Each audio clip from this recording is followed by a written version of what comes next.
Good afternoon, everyone. Thanks for coming along. This is a seminar by Dr. Nadine Andrews, who's a visiting researcher at the Pentland Centre for Sustainability in Business. And this seminar forms part of the Lancaster at COP26 Festival as well. So I am, without any further ado, going to hand over to Nadine. So thanks Nadine, and over to you. Okay, so yeah, what I'm going to be basically doing in this talk for something like the next half hour is to be exploring some research which I did a little while back, in which I've really enjoyed sort of revisiting for the purposes of doing this talk. Yeah, it's exploring the implications of threat responses for personal well-being and for environmental decision-making in organizational context. So that's kind of what that was. And it's because well-being, resilience, and decision-making and effectiveness can all be affected by how we perceive and respond to threat. So I'm looking at this in the context of the climate and ecological crisis. And so I did a study which looked into the lived experience of sustainability professionals. So I'm interested in the underlying drivers of behaviour and, the often unconscious psychosocial processes that influence cognition and behaviour. And because bringing these processes into the light allows for them to be examined and reflected upon and regulated. So my study was sort of concerned with this so-called values action gap, and it focused on people who are already highly motivated to behave in pro-environmental ways, but don't, or at least not all of the time, in all aspects of their lives, or as fully as they could, which is probably all of us as well. And what I'm going to do in this presentation is to show how psychosocial processes of threat perception and responses, like suppression of emotions and suppression of a deep green identity, how these processes interact to affect satisfaction of core psychological needs and affect vitality. And these processes then have implications for well-being and decision-making. And then after my talk, there's time for discussion. And what I particularly am interested in is inviting you to reflect, if you want to, on how the model relates to your own experience, if at all. So to investigate the participants' lived experience, I developed an integrative kind of transdisciplinary methodology. As you can see here, there's quite a few elements to it, and I'm not proposing to go into this in any depth at all right now. But at its core is the understanding of human experiences situated and embodied, and that our experience is dynamic. So the sense that meaning emerges through our ongoing embodied interactions with an ever-changing world, and that the language, so the frames and the metaphors that we use, can reveal something about how we conceptualize our experience. And the research participants' accounts were situated in the dynamics of their work settings, and also in the wider socio-cultural context in which they and their organizations are embedded. So, what you could call person in organization and person in society. So they were,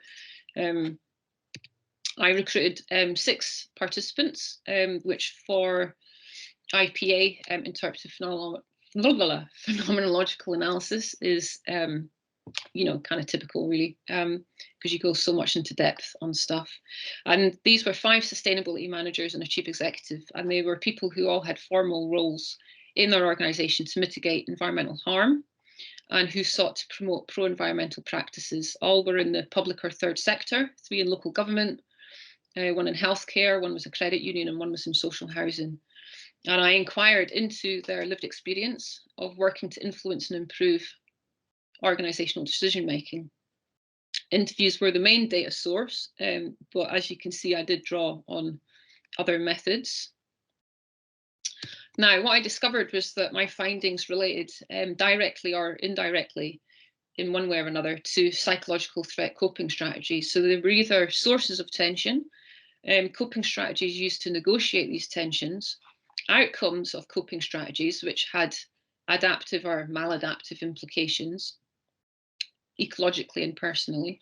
There were various factors that influenced the efficacy of the coping strategies, and then there were various contextual forces, organizational and socio-cultural, that influenced, one or other of these aspects.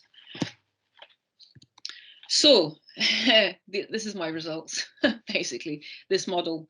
And what you can see here is interactions between the different factors that affected how these research participants enacted their pro-environmental values.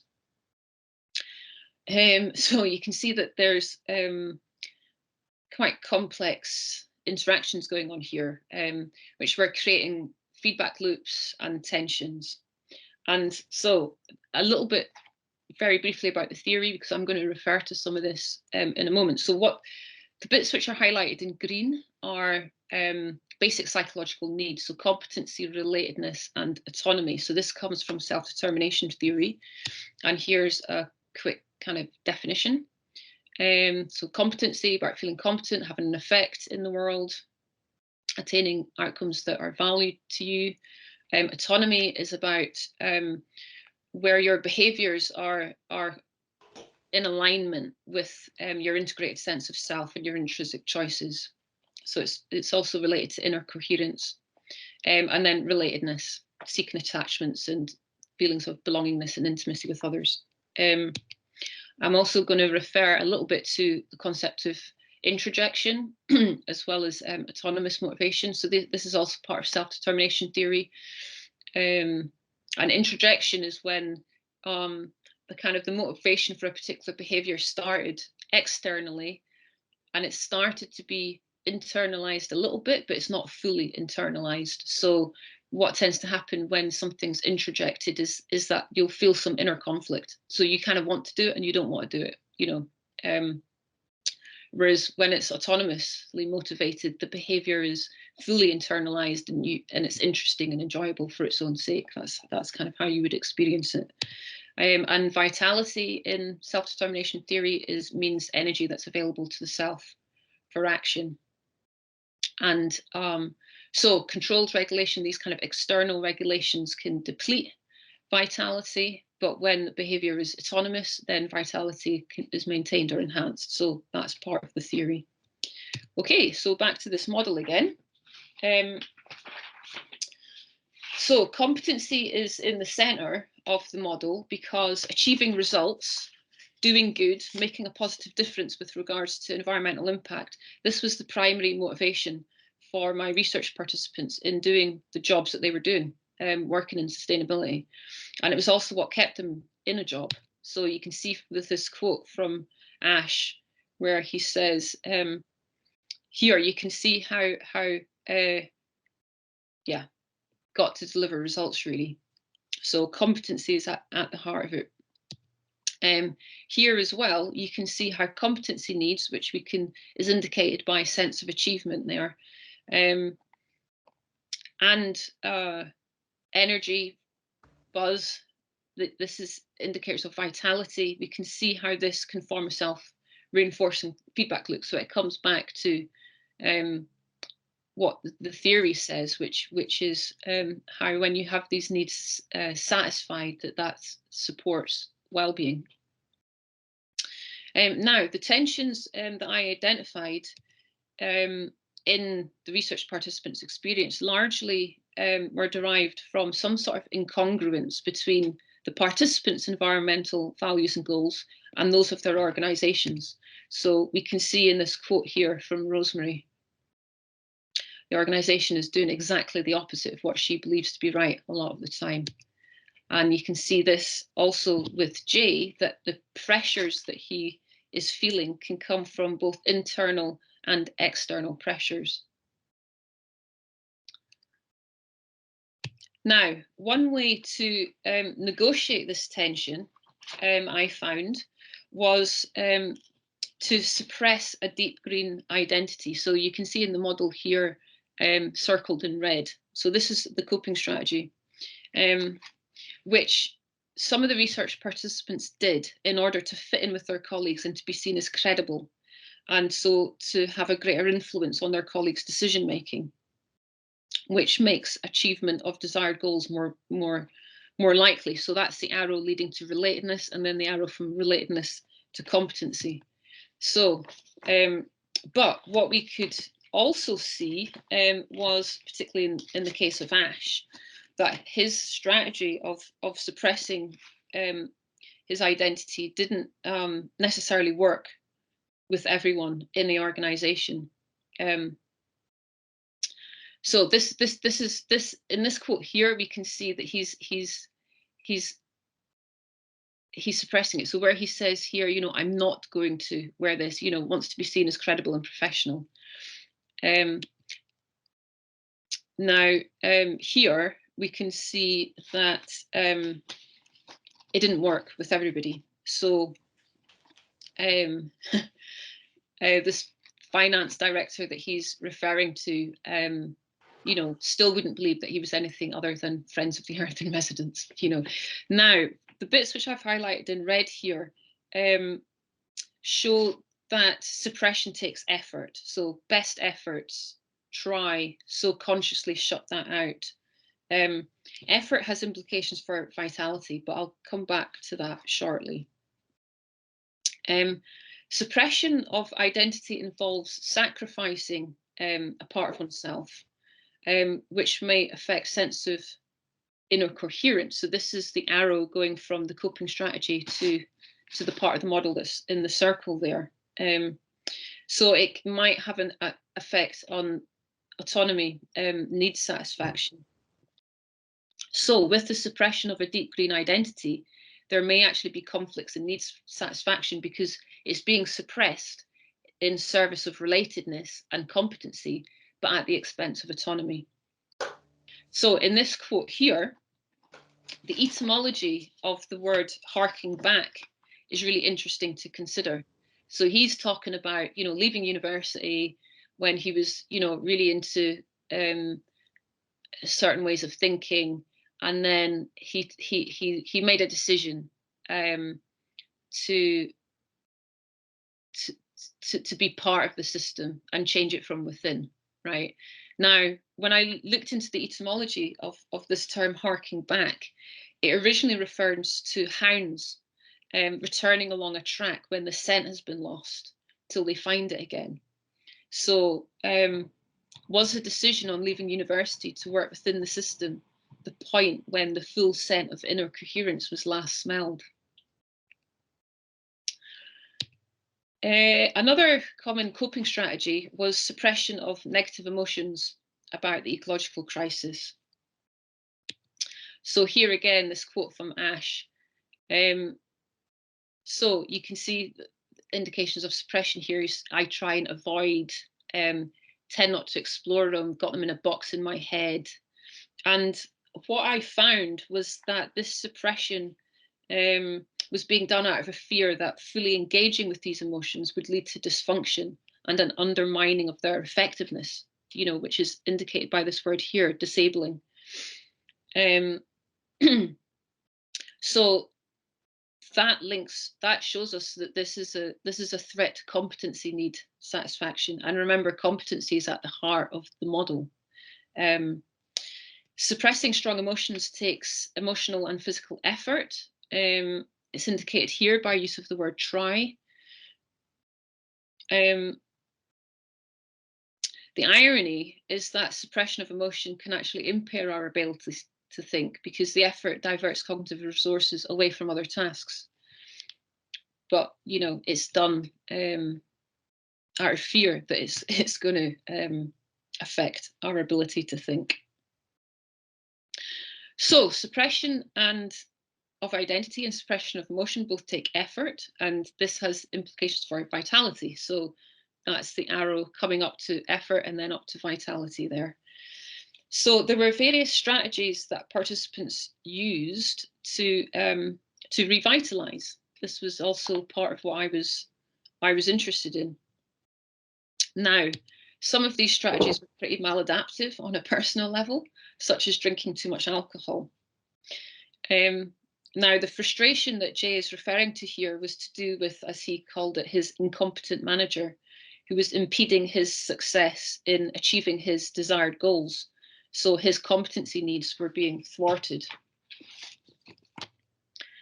This other quote from Jay shows is an example of other coping strategies like physical exercise that were also used as a way to revitalize. Now, for some of the participants, this was an adaptive coping strategy because they were autonomous. So they were things that had been fully internalized, or they were things which had started off being autonomously regulated, meaning that these were things that the participants really wanted to do. It was inherently interesting and enjoyable for them. Whereas for Jay, it's an introduced motivation, and we can see this because it's indicated here by him saying here about trying to be constructive with that. Now, in self-determination theory, it says that when needs are thwarted, need substitutes or defenses get developed. So in this case, this is the numbing through alcohol. But these substitutes can over time lead to further thwarting of the need being satisfied. So that's indicated here by his use of the word self-destructive and weaker. So what you're having here is a self-reinforcing feedback loop, which in this case is a vicious circle. Now, one strategy which was common to all the participants was that was adaptive, was being outside in natural places rich in wildlife. And we can see this here with this quote from Heather.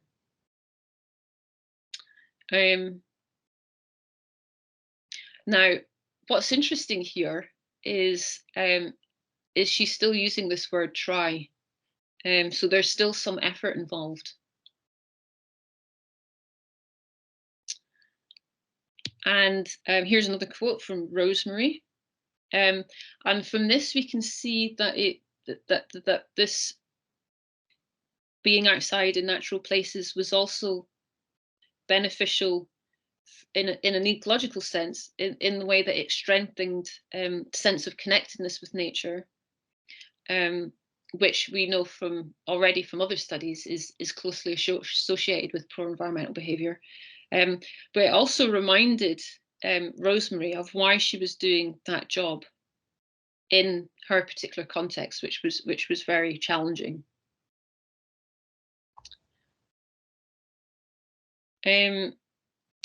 So that's coming back to this model here. So we can see the coping strategies of nature connection, physical exercise, as adaptive or potentially adaptive coping strategies. But I did find that even in the kind of the nature connection stuff, there were some tensions and inconsistencies in their felt sense of connectedness.